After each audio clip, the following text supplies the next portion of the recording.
Good morning and a warm welcome to the students of Srimati R.S. Kalaria Primary School English Medium Junagadh. My name is Rajshri Lakhani and today we are going to start with the topic of history chapter 4 whose name is How the Trader Became Rulers in Our Country India. Now here it has been said that before the European countries came to our country India, many of the invaders, that was Mughals, Sultans and many more, they came to our country India. Arabs, they came to our country India. More than so many years they ruled in our country India. But later on, when Mughals and Sultans were ruling in our country India, during that time many European countries got interest for having a trade in our country India. The first European country who came to our country India, that was Portuguese people, that was Vasco da Gama, who find the sea route to our country India. Later on, after Portuguese, the Dutch people came to our country India. They just stayed in our country India and ruled in our country India. Later on, after that, the Britishers and the French people, the Portuguese were the first and the French were the last who came to our country India with the intention of the trade. But among all these European countries, Britishers stayed in our country India for more than 200 years. From the 16th century, they ruled they just stayed in our country India, having the particular trading system in our country India. In the year 1600 CE, with the permission of Queen Elizabeth, Britishers established the British East India Company. Later on, after 8 years, that was in the year 1608, they came to our country India. The two brothers, that was Sir Thomas Roy and Warren Hawkins, just came to our country India with the intention of the trade. Slowly and gradually, with the particularly defeating of Siraj-ud-Dowlah in the Battle of Plassey, that was in the year 1757, they started their political power in our country India. Later on, for 100 years, they have a political power in our country India. Later on, in the year 1857, which was the first revolt against the Britishers, that was the revolt of 1857. Later on, they started the crown system in our country India. So in this chapter, we are going to study about the policies which was being introduced by the Britishers to break our economic system from our country India. So let us start here. In this chapter, we are going to study about the 4 topics of this chapter. First topic, Wellesley's policy of expansion. We can also say that annexation policy. The second one, expansion of the British rule in India. The third topic, Dalhousie's policy of annexation. And the fourth one, dissatisfaction of the people. So let us start with the first topic, that is Wellesley's policy of expansion. Now, subsidiary alliance policy, which was being introduced by the Lord Governor General, whose name was Lord Wellesley. Now, in this particular policy, first of all, after the defeating of Battle of Buxar, Britishers introduced the Diwani right in our country India. The different policy, Diwani right policy, divide and rule policy, subsidiary alliance policy, annexation policy, doctrine of left policy, that all policy just break down the economic system of our country India. So what is there in the subsidiary alliance policy? Here, the first point, subsidiary alliance policy was introduced with the aim to expand the British rule in our country India. With the Battle of Plassey, after defeating Siraj-ud-Dowlah in the Battle of Plassey, they started the political power in our country India. But with this particular policy, they want to expand the economic system. They want to improve the economic system of England by using the particular expenses and the economic system of our country India. Now, there were some of the rules the princely state who just accept this subsidiary alliance policy. There were some of the rules for that particular policy. Now here, as for the subsidiary alliance, any princely state that accepted the alliance had to keep and maintain the British British Army.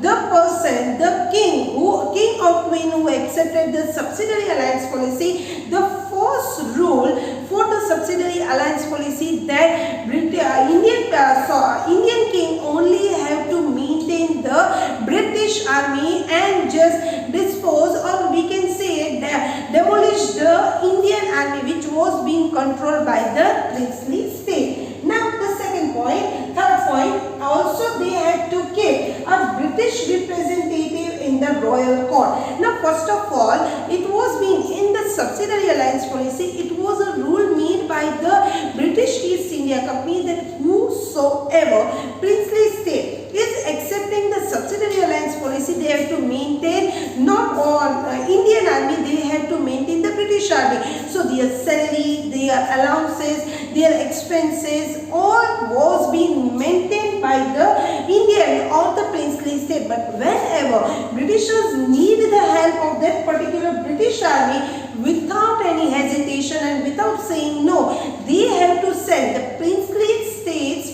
king or the queen have to send that particular British Army for the help of the British East India Company to defeat any of the king or queen of our country, India. Now by keeping the British representative, it was a rule made by Wellesley that whosoever is accepting the subsidiary alliance policy, one British representative should be present in the royal court. The reason behind this British representative, they want to know what particular things are being discussed in the royal court of the princely state. Now here, this way the British could maintain their army and representative without spending any money.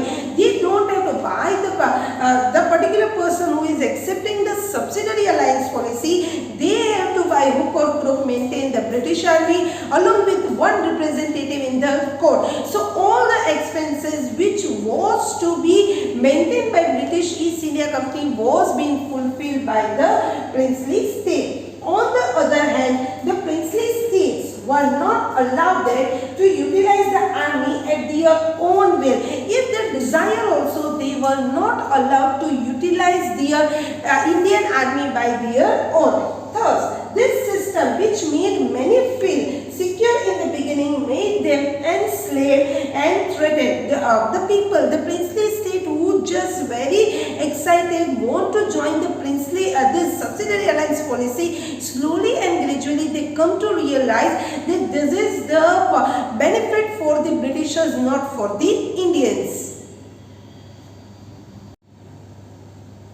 Now let us study about the benefits, so how the Britishers been benefited by this subsidiary alliance policy. Now here, the states that accepted this subsidiary alliance considered the British as their friends, as it was a new policy which was being introduced by Wellesley, that was the subsidiary alliance policy. All the princely state who joined the subsidiary alliance policy, they were very happy, like thinking that Britishers are in their support. So with the subsidiary alliance policy, the princely states were considering Britishers as their friends. In absence of internal and external threat, these states become irresponsible and their administration started destroying, as the Britishers just started involving themselves, like saying them that don't worry, we are your friends, we are always in your support. So the particular king or the queen who just accepted the subsidiary alliance policy were always thinking that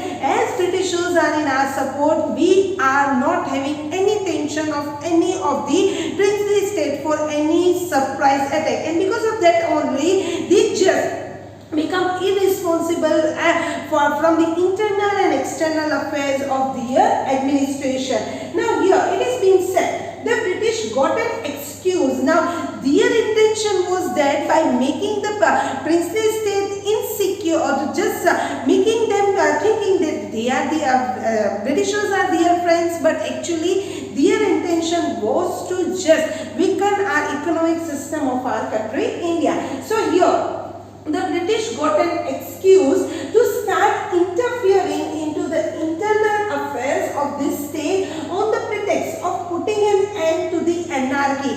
Later on, when the princely state king or the Queen become irresponsible, Britishers started giving the excuse as that the particular king or the queen are not that much capable to handle the particular state of the country India. So they started involving themselves into the internal affairs of our country India. Within a span of 7 years only, British expanded the company rule and made the British the supreme power in our country India. Within 7 years of time, with this particular policy of subsidiary alliance, they just expanded the British company rule in our country India. Several states, Indian state, which become the victim of the subsidiary alliance policy, that was Nizam of Hyderabad, Tipu Sultan of Mysore, then Ayodhya, Jodhpur, Gaikwads, Peshwas of Sindhia become the victims of this subsidiary alliance policy. Now here, this particular Nizam of Hyderabad was the first person who accepted losing a fight with the Marathas. Nizam of Hyderabad was the first person to accept the subsidiary alliance policy. So by this, Wellesley's subsidiary alliance policy, they just involve themselves, also participate in the internal and external affairs of the princely state, and by making the princely state king or the queen insecure, they started increase the economic system from our country India. Now here, one of the king who was a efficient person, an efficient king who just desired to expand more and more territory from the Punjab side. Now here, the topic that is Maharaja Ranjit Singh. Maharaja Ranjit Singh was a strong ruler of the Sikh kingdom. Now here, he had made a strong army with the help of the European officers for the protection of his state. During when the Wellesley subsidiary alliance policy was going on in our country India, it was a rule made by Wellesley, the Governor General of our country India. A rule was being made by Wellesley that whosoever accepted the subsidiary alliance policy, instead of maintaining the Indian army, they had to just maintain the British army. But Maharaja Ranjit Singh was something different from the others. He made the strong army of the Indian soldier with the help of the European officers. Now this person, he had attained victories over many nearby states. He was a great warrior, and during his time when he was a ruler in the Sikh kingdom, he won as many as battle he could. So in spite of having ambition, now Britishers were having a lots of, after just having a secure in the southern side of our country India, the Britishers and British East India Company desired to move towards the northern side. But as Maharaja Ranjit Singh was there as a great ruler in the Sikh kingdom, so in spite of having ambition to capture the Sikh kingdom, Britishers could not do as long as Maharaja Ranjit Singh was alive. So as soon as Maharaja Ranjit Singh died, later on the company rule kept the Sikh kingdom under their rule. Now let us study about the next policy, that is Dalhousie's policy of annexation. Now already we have studied about Wellesley's subsidiary alliance policy. Now the next topic, that is Dalhousie's. This was being introduced by the next Governor General of our country India, which belongs to British East India Company. Dalhousie policy of annexation. Now Wellesley's with the subsidiary alliance policy want to just increase the economic system of England by using the resources of our country India, and because of that only he introduced that particular policy in front of all the princely state. It resumes and it make the princely state king or the queen like a security, but in the behind way their intention was to increase the economic system of the country of their England. Now here, according to the Dalhousie's policy of annexation, if the king of the state died without a son, his state was annexed by the Britishers. It was like in the subsidiary alliance policy, it was a rule that whosoever accept the subsidiary alliance policy, that princely state have to accept, instead of Indian army, they have to just maintain the British army, and compulsorily a British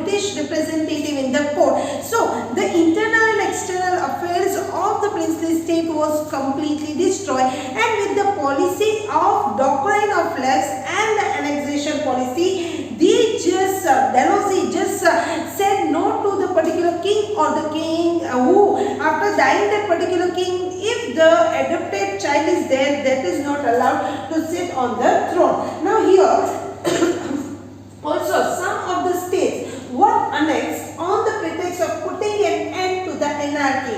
If any king or queen is not there and that particular state is not being controlled by any of the powerful ruler during that time, with the particularly anarchy, they are snatching away the states from the particular kingdom.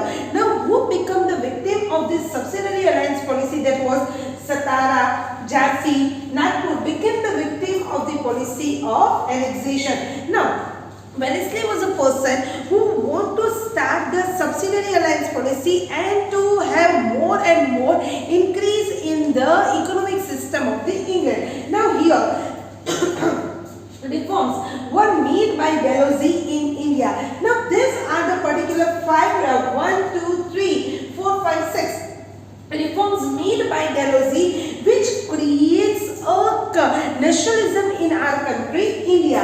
Now the first one, the first railway line was started between Mumbai and Thane during his tenure when Dalhousie was ruling in our country, India.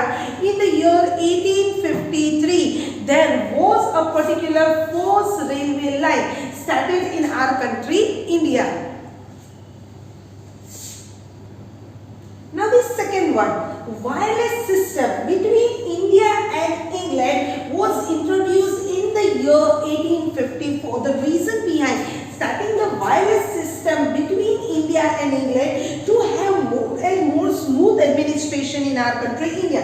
The first railway line which was started between Mumbai to Thane, the reason behind that was to import and export the goods from one place to another in a bulk, to move the soldiers from one place to another in a bulk, and the reason behind starting the railway lines, wireless system was to have the smooth administration of British East India Company. Later on, he started modern postal system was started in India to have a smooth communication with England and the people of India. He passed. Now during the early ages when the Britishers were not in our country, India, when the Arab peoples and our Indian peoples were ruling in our country, India, we were having the wrong beliefs, superstitions and evil customs in our country, India. That was sati system, widows were not allowed to have the second marriage, child marriages, doodh piti, parda system. So this person passed a law to ban and Britishers were always in our support to stop the evil customs from our country, India. So this person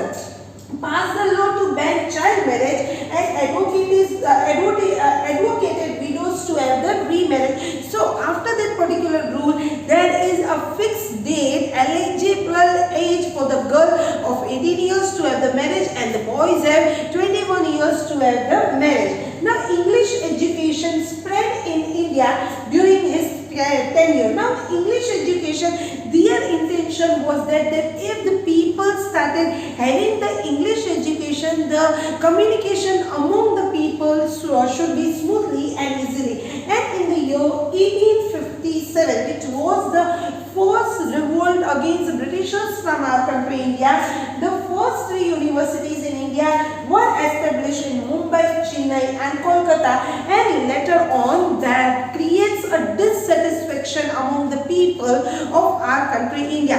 These particular reforms, the railway line, wireless system, modern postal system, the particular stopping of the evil customs from our country, India, having the inspiration for more and more growth of the English education, creates a dissatisfaction among the people of our country, India. They are Indian people who were belonging to the orthodox class. They always admire and started thinking that Britishers want to destroy our Indian culture and want to convert ourselves into the Christianity, and because of that only that creates the phase of the revolt of 1857 in our country, India. The revolt of 1857 was a failure, and the reason behind that was we started having the India, but we were fighting for the region, not for the nation. Now the last topic of this particular chapter, how the British get benefit by the subsidiary alliance and the annexation policy. Wellesley, who was before the Governor General after Dalhousie, before Dalhousie, Wellesley expanded the company rule within a span of 7 years only by introducing the subsidiary alliance policy, and within 7 years only this person established the British East India Company as a powerful ruling company in our country, India. The British also annexed those states where the king of that particular kingdom, where the king does not have his own son and the adopted child was not allowed to sit on the throne, that particular with the policy of annexation was being snatched away by the Britishers. So here it is being said, so the British established their rule almost in our country India with a very short term period, in a very short period of time. So here I am ending with my topic. Let me have a short recap of the things which we have, which I have explained you. Now already in this chapter we have studied about the two particular policy, that is subsidiary alliance policy and the annexation policy. Subsidiary alliance policy was being introduced by Wellesley. The particular Wellesley's intention to introduce subsidiary alliance policy was to improve the economic system of England by using the resources of our country India, and by this way the particular people, the particular princely state who accepted the subsidiary alliance policy, they had to follow the two rules. The first rule was that whosoever is a part of the subsidiary alliance policy, they have to maintain the British army and to demolish their own Indian army. So their income, their salary, their allowances and the maintenance was being done by the Indian king or the queen. Later on, the second rule was that a British representative should be always present in the royal court. The reason behind that was Britishers want to know the planning which is being held, which is being discussed in the royal court, and because of that only they put one British representative in the royal court. Firstly, when this particular subsidiary alliance policy was being introduced by the Britishers to the princely state, firstly they just come to realize, they come to know that this particular policy is going to be fruitful, but slowly and gradually it proves this particular policy to be a slow poison. Then later on people, the king or the queen, consider themselves to be insecure and threatened.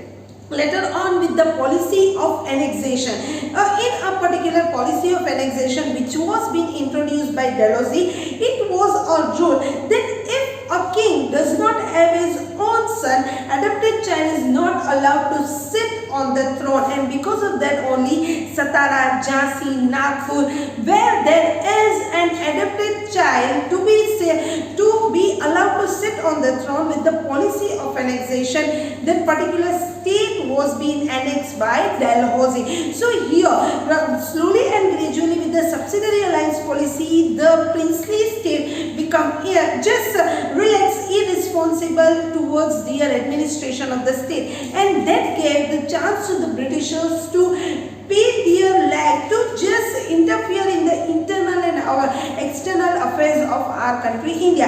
Later on, the particular reforms which was being introduced by Dalhousie, that was the first railway line between Mumbai to Thane in the year 1853, then wireless system, postal system that was in the year 1854, then the three universities which was being started by Dalhousie in the year 1857, that was in Mumbai, Chennai, Kolkata, that completely creates a dissatisfaction in the mind of the people of our country India. They also banned child marriage, sati system and many more evil customs which were being prevalent in our country India.